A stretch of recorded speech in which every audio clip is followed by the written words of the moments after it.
Looking back at my two school front cover, I can say I have made many improvements in design and technique on my ultraviolet front cover. Firstly, there is no mise-en-scene on my school front cover because the background is just a wooden fence and this does not have any connotations of school.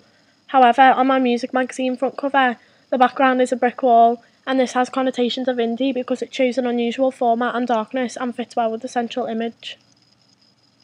When you first glance at my school magazine, the masthead stands out because it is in bright colours, although the prices next to the masthead are also in the same colours and font.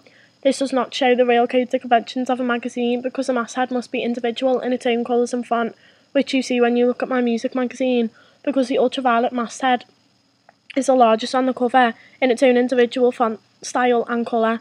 It fits the whole top part of the magazine and shows the audience clearly that ultraviolet is the title. The positioning statement on my school magazine is too large and looks like it is a part of the masthead, which does not match the point of a positioning statement, unlike the positioning statement on my music magazine, which is of a small font and placed just under the masthead and therefore looks like a positioning statement. There are not many cover lines on my school magazine and they don't stand out at all because the font style is too plain and the colours are dull and match with the background. The main cover line cannot be spotted as a main cover line because it does not stand out against the others. Also, there are up to 5 images on the cover, which makes it look scruffy and complicated. On my music magazine, there are 7 clear cover lines, one of which is the obvious main cover line, because it is a different colour to the rest, in a much larger and much bolder font. Different graphics have been used to make the cover line stand out in a certain way, but not to overtake the masthead or the main cover line.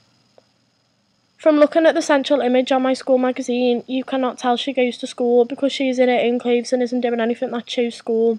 However, on my music magazine, you can tell the indie genre from the central image because the girl is wearing indie-like clothes and jewellery and is showing a familiar, moody, direct address look which people can identify with certain indie music and other indie music magazines. My music magazine is a lot neater and lined up compared to my school magazine and looks a lot more like a real magazine you would buy from the shop.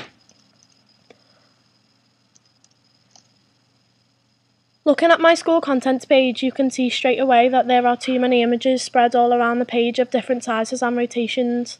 There is too much white space which makes the page look boring and bare. However, on my ultraviolet contents page, straight away you see it's filled completely with no bare space.